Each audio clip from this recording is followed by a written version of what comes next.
bring the little crew. Art pets, having fun with you. You can be our friend, the fun will never end. Teaching you to draw and paint. Learning step by step, with simple shapes and styles. Sharing our adventures and happy smiles. Climb aboard and let's get started. Art pets, we are the Art Pets. Hello, Art Pets crew. How are you today? Well, it's a wonderful day for some art fun. Today I'm going to show you how to colour in the two beautiful drawings of a lion's head that Captain Puppy Fluff did for you in our last video. I'm going to do the simple one with colouring pencils and the one with more detail in oil pastels. These are very much like crayons. Along the way, Captain Puppy Fluff is going to tell you a few more fun facts about lions. So, here we have our drawing of a simple lion's head. And as you can see, I've laid out some of the colours that I intend to use because I like to be organised. So I have my yellow, my light orange, my red, my blue, my light brown, my dark brown and my black. I may or may not use all of those in this, but at the same time I like to have them there just in case I need them. Now as I said, because this is a simple, soft drawing of a lion's head, I want to make sure that I colour it in the same sort of simple, gentle fashion. So I'm going to start with my medium yellow colouring pencil, and I'm going to put a colour into all parts. So I'm going to use what's called a hatching stroke and fill in all over, including the mane. Just put in the yellow. Now, if you go outside the lines a little, don't be worried, it's not important because in fairness the lion is quite a loose looking textured creature, so it's not got a smooth body, it's got a hairy body, and those hairs, doesn't sit up every day and trim his mane or the hairs on his face with the scissors. So if you go outside the lines a little like this, it doesn't matter, it'll actually only make your drawing or your painting a little bit more lively and fun. So don't feel you have to be too neat and tidy. You can see I'm just filling in all of the white area on the surface, so the head, the eyes, the mouth and the mane, every part has this light touch of yellow. I'm not leaning too heavily. If I want to make the colour a little bit heavier, I can press more heavily with the colouring pencil. So for example on the face I want to give a little bit more colour around the outsides here. I can press with a little bit more heaviness to give that little bit of extra weight into it. Because these are colouring pencils, I'm putting my light colours on first, because my light colours don't go over my dark colours too easily, whereas my dark colours go over my light colours much more easily. Now, just for there, like that. And what I like about colouring pencils is I can use my rubber to rub out some of the tones to create some different effects as I go along. So I'm putting in some shadowy tones around the outside of the face there.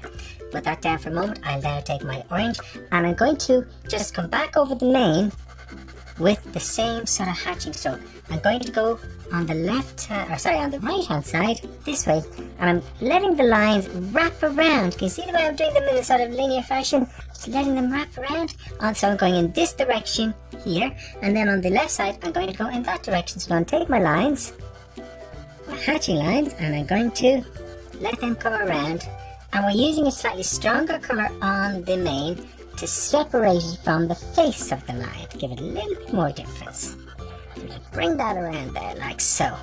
And again, I can afford to come in and I can make that a little bit stronger where it's touching the face. If I want to give a little bit more strength, I can just make that orange a little bit darker into those spaces there. Just coming down around the face, and what this does is it just makes sure that the face stands out a little bit more when I make those colours just a little bit stronger. Adds a sort of outlining shape or colour onto the outside there. So we just give into those spaces like that. Now I can put a little bit of that just around the outside of the face here, and I'm really leaning very gently for that effect. I'm not trying to be too heavy handed with that, just to add into those and into this space so it's not too neat and tidy. I can put little bits like so. Here are some fun facts about lions. Lions hunt for food mostly at night. Female lions do most of the hunting, while the male lions protect the pride and their territory.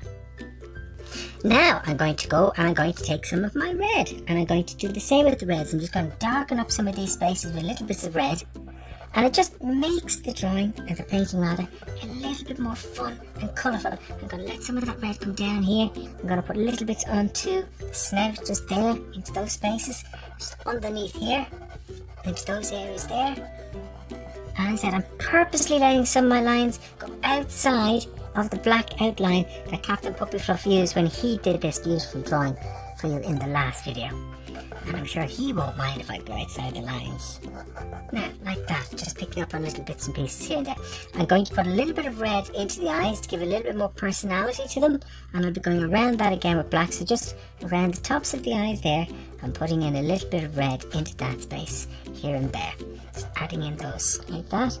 Okay, now I'm going to take my brown and I'm going to do it with my light brown, something very similar. I'm just going to take my light brown and once again just add in a little bit of shadow here and there. I'm now going to take that brown and I'm going to fill in the nose, like so, some of that brown to give a little bit more darkness there to the nose, and I'm going to put in one or two little shadows just around the face here and there. You can see it's almost as if I'm scratching or scribbling in, and what that does, it helps create a sense of texture and form onto the surface, so it just makes the line look a little bit more realistic when we use a little bit more unevenness. So you don't have to be too neat and tidy. Scratch away, scribble away to get the effects that you want. Scribbling and scratching are perfectly useful in painting and drawing. It's perfectly normal to scribble and scratch. When I draw, sometimes some of the children tell me, "But Princess Kitten Fluff, you're just scribbling," and I say, "But it's taken me years to learn how to scribble like this." So don't be afraid of scribbling and scratching. Now I'm going to take my dark brown and just again around the outsides here, put in some of those dark browns. Now I'm going to go to my black colouring pencil and I'm going to just shape up onto the nose some of the idea of the nostrils. 1, whoops, 2, just 2 little semicircles back into the mouth, and then just around the eyes. The eyes are oftentimes very, very dark, so I'm just putting a little bit there, and also into the corner of the eye there, just a little bit of black to give a little bit more strength into the eyes. Something that might surprise you is to add a little bit of playfulness to it. I'm going to take my blue, because blue and orange go very well together, and I'm going to add in little bits of blue just to make the colours a little bit more fun and a little bit more interesting. And then just to finish off our simple line drawing and colouring, I'm going to take my rubber and I'm going to just add in little bits of light. So I'm going to rub out little bits of colour out of the beard, for example, because that oftentimes tends to be a little bit more whitey than the rest of them. Just down around the snout, just around the nose here, oftentimes you get little bits of light. And again up here where I put in some colours earlier on, just to make it a little bit more textured. Blue is wonderful, as I said already, with the orange. So I'm just going to put this in again in lines on the outside of the line. Just put it in a hatching stroke, as I've already said, you painted the line with a hatching stroke, so we're going to do it in the same way. And I'm going to speed this up and let you see it when it's finished.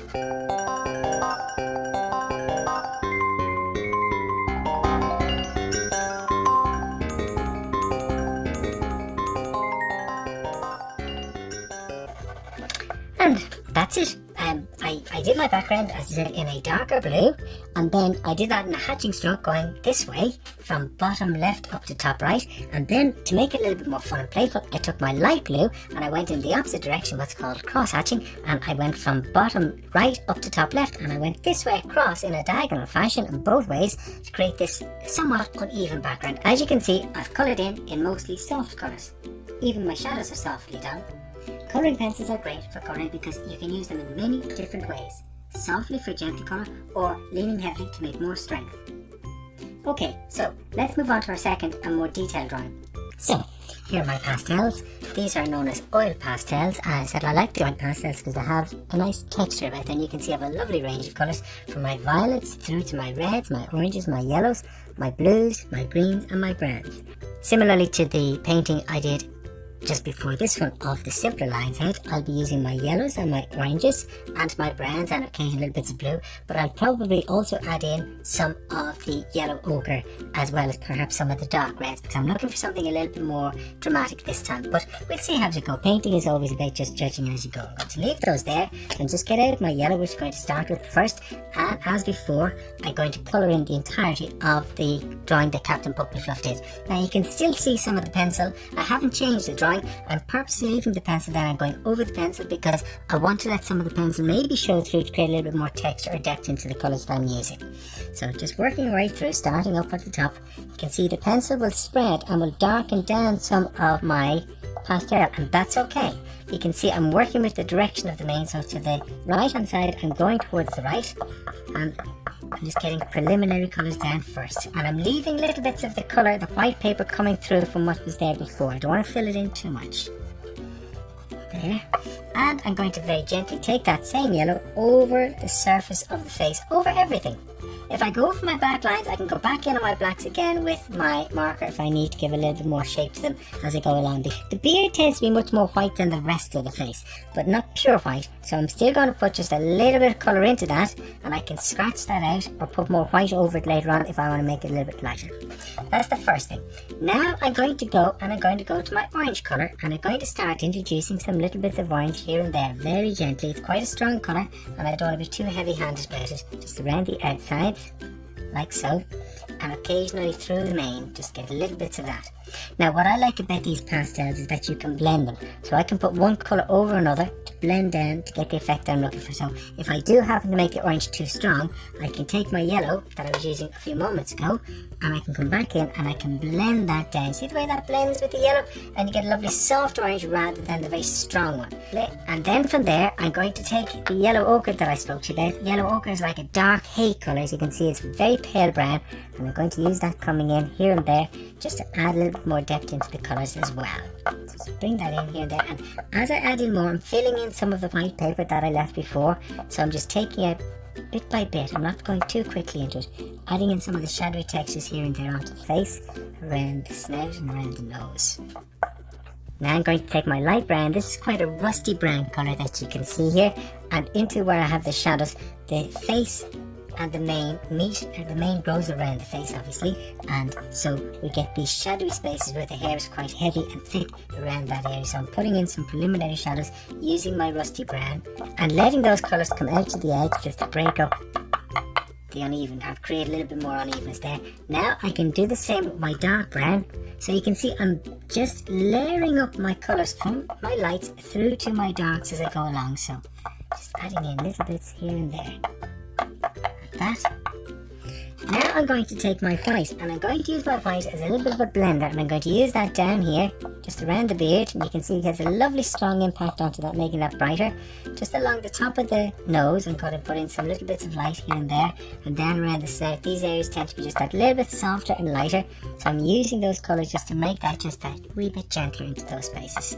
And I'm doing that, it's also blending the colours down, giving lovely softness to it.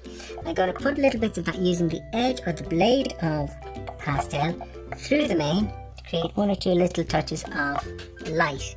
So just scratching through as we go along, like so, and just around the eyes.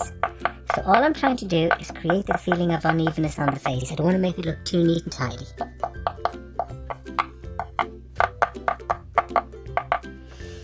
Now I'm going to do what I did with the simpler painting earlier on, and that is I took little bits of blue, and I'm going to take those little bits of blue and just put them throughout here and there, throughout the mane and around the shadows, because adding in little bits of blue with the ochres and the orange and the yellows makes the colour seem much more exciting and much more fun. Now going back to my light brown, I'm going to just put some colour down onto the nose, just little bits here. You can see the pastels are very chunky, so you just got to be very careful around the shapes that let you have the smaller shapes that we have. So, another fun fact. Lions can run at speeds of up to 81 kilometers an hour. Wow, that's very, very fast. Lions are also often called the king of the jungle and can live between 12 to 16 years in the wild, or up to 25 years in captivity. Now I want to keep it quite scraggly, so I'm purposely going outside the lines and creating little bits of playfulness so that it looks a little bit more wild and loose. Taking some of the yellow again, just working back in, softening some of these areas.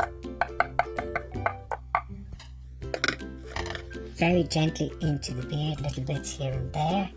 I'm using the pastel very gently for some of those effects there, to those spaces.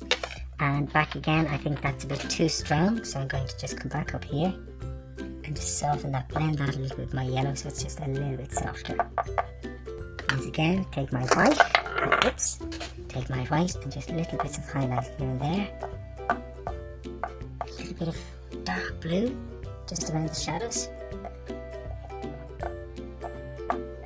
Now, as you can see, they can be quite messy, the pastels. You can see my paw is covered with bits of pastel. I have to wash my paws very well. Same with your hands. Just be careful that you don't get too much colour on your hands and spread it onto your painting. Now, the pastels are very textured, especially the oil pastels. And so here's a fun little tip for using a ruler with your oil pastels. I'm going to just scratch through so I can create scratching and texture by just using little bits of the ruler here and there to break up the perfection or the sense of evenness of the surface of the colour, to give a little bit more ruggedness. So you can see it takes off little bits of pastel when I do that, and that's what I want to try and do all around the edges, to break up and create a little bit more evenness, and it's just tapping in here and there to get a little bit more playfulness and texture into it while the pastels are still a little wet on the surface. Now, I'm going to do some colouring into my background, so as before, I'm going to use my blue, because blue is a wonderful colour to have in the background. So I'm just going to spend a bit of time building up my blue colour in the background. I'm just going over this with some blue, a lighter blue as you can see, over the original dark blue I had, and it just creates again a nice feeling of unevenness. So I'm just going to very quickly and speed up, put this in, and I'll speed up this section just to let you see what sort of effect the light blue has. It just really helps you show off. So it's not always about darkness against light to make things stand out. Sometimes softness works much more effectively.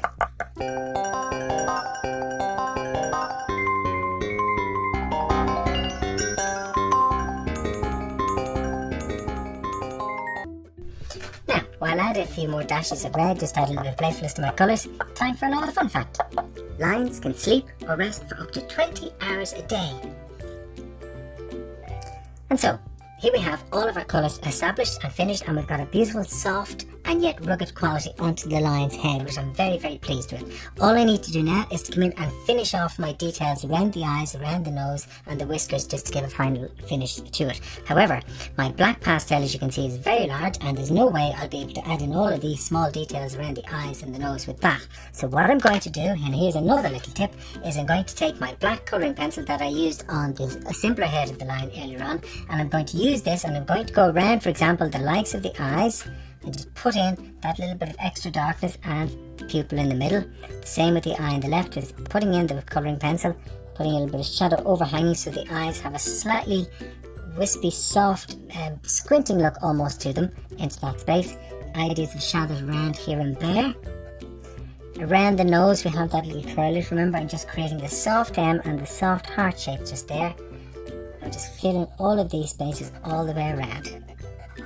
And by the mouth, give a little bit more strength there, and this will help it all stand out. And of course, the spots that we said in the last video are so unique to every lion. Just put those in there, and the same on the side. They don't have to be the same, they don't have to match. One or two little shadows just around the outside here, and around the head.